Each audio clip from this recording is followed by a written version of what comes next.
J'ai fait une playlist dédiée au député de la France Insoumise Antoine Léaumont. Elle est très récente, pour le moment il n'y a que 5 vidéos, vous la retrouverez en description de la vidéo. Celle-ci sera la 6e. Donc Antoine Léaumont, il essaye de faire fermer CNews en ce moment.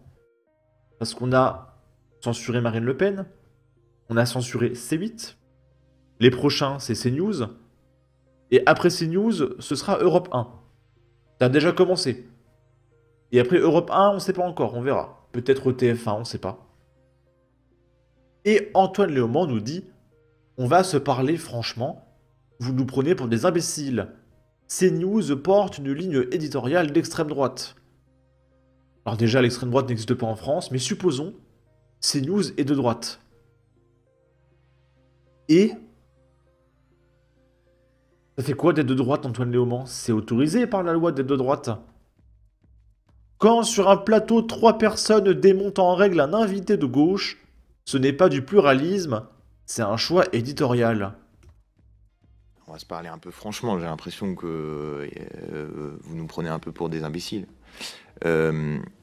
Oui, il y a des lignes éditoriales qui existent dans certains médias, il y a des choix éditoriaux.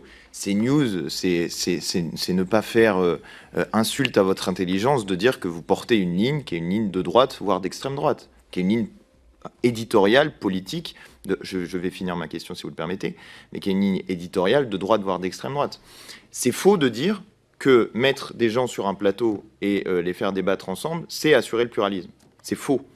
C'est faux parce que si vous organisez des plateaux dans lesquels vous mettez une personne qui est d'une orientation politique, d'un parti politique, et que vous mettez autour 3 personnes présentées comme neutres et objectives, mais qui en réalité vont essentiellement démonter les opinions de la personne, ne pas la laisser parler, faire en sorte que cette personne soit mise dans des situations qui soient des situations non pas d'expression de son opinion, mais de mise de son opinion dans une forme de contradiction qui empêche sa parole. Et que vous ajoutez à ça des bandeaux qui viennent qualifier politiquement la situation. Alors Antoine Léaumont, hypocrite interstellaire que t'es insupportable.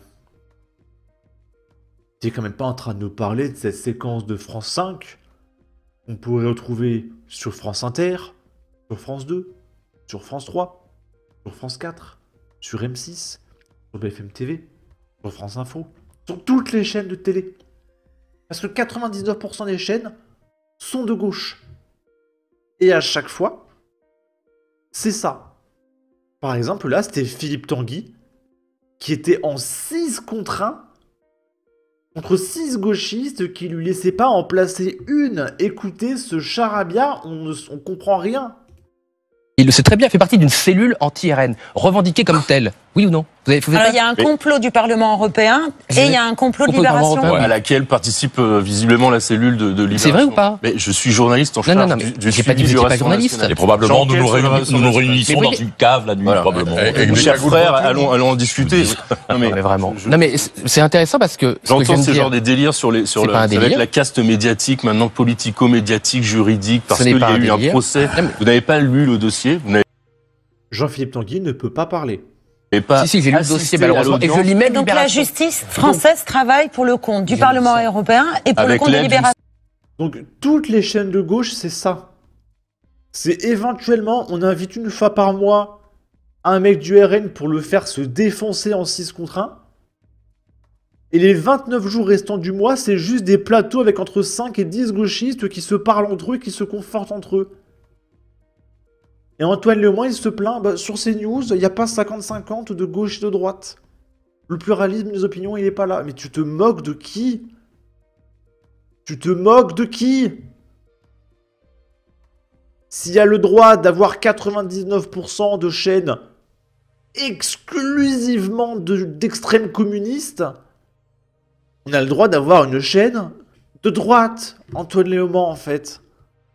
C'est ça le pluralisme. J'allais dire c'est ça le pluralisme. C'est même pas ça le pluralisme. Pour qu'il y ait un pluralisme, il faudrait qu'il y ait au moins 10 chaînes comme CNews. Sur les 20 chaînes de la TNT, il y en a 19 de gauche, il y a une de droite, c'est CNews. d'une manière qui est négative pour la personne que vous invitez sur votre plateau, ce n'est pas une expression de la liberté d'expression ou du pluralisme. C'est une descente en règle des opinions politiques. Ça n'est pas une manière de permettre un assainissement, une bonne manière de faire du débat public. Et je pense que en faisant semblant depuis le début que ce n'est pas ce qui arrive sur Ah mais c'est insupportable votre chaîne, mais c'est pas seulement sur votre chaîne, hein, ça arrive sur d'autres chaînes d'avoir ce type de situation. En faisant semblant depuis le début, je le dis, j'ai l'impression que vous nous prenez pour des imbéciles. Je tiens à vous... C'est toi qui nous prends pour des imbéciles! Vous signaler que nous ne le sommes pas. Alors, je tiens d'abord, monsieur le rapporteur, à vous assurer mon profond respect, ainsi qu'à l'ensemble de la représentation nationale. Mais la deuxième chose, c'est que je suis en total désaccord avec vous. Il n'y a pas de ligne de droite ou d'extrême droite, et CNews n'est pas une chaîne de droite ou d'extrême droite, c'est une chaîne info. Alors lui, déjà, il s'écrase. Il devrait dire oui, on est de droite, comme France 5 est de gauche, France Inter est de gauche, France Info est de gauche. Et alors, est-ce que c'est illégal d'être de droite? Si vous me parlez de pluralisme, qu'est-ce qu'on fait de France 5? Qu'est-ce qu'on fait de France 2? Qu'est-ce qu'on fait de Belle Époque? Qu'est-ce qu'on fait du quotidien? Qu'est-ce qu'on fait de tout ça? Est-ce que c'est que CNews doit respecter le pluralisme? Je ne supporte plus ce communisme qui veut nous bâillonner, quoi. C'est une chaîne d'infos et de débat. Concernant les synthés, et je vais m'arrêter là, il y a deux registres de synthés de bandeaux. Il y a, comme je vous l'ai dit tout à l'heure dans le débat, la présentation des faits, la présentation factuelle, soit par ce qu'on appelle un PAD, un prêt à diffuser, un reportage, soit un son, la réaction ou l'expression d'une personnalité ou de quelqu'un dans l'actualité, soit des éléments chiffrés. Et sur tous ces éléments d'information, le bandeau est factuel. C'est-à-dire c'est un bandeau d'information. Et je passe mon temps, non pas à le redire, mais c'est une vigilance permanente. En revanche, dans les débats, monsieur le rapporteur, ça fait partie quand même de notre liberté éditoriale que d'éditorialiser les bandeaux. Mais je suis en désaccord avec vous quand vous dites que nos bandeaux sont éditorialisés de, je sais pas, de droite ou d'extrême droite. Ça ne correspond pas à la réalité. J'en peux plus. Je n'en peux plus. Ils vont tout censurer. Tout. Tout. Il y a un jour, ils s'en prendront à YouTube, à Twitter. Ils vont tout censurer. Ça va prendre quelques dizaines d'années. Mais dans 30, 40, 50 ans, il n'y aura plus rien. Ça sera 100% communiste. Et la parole de droite sera tout bonnement illégale. Ça sera inscrit dans la Constitution.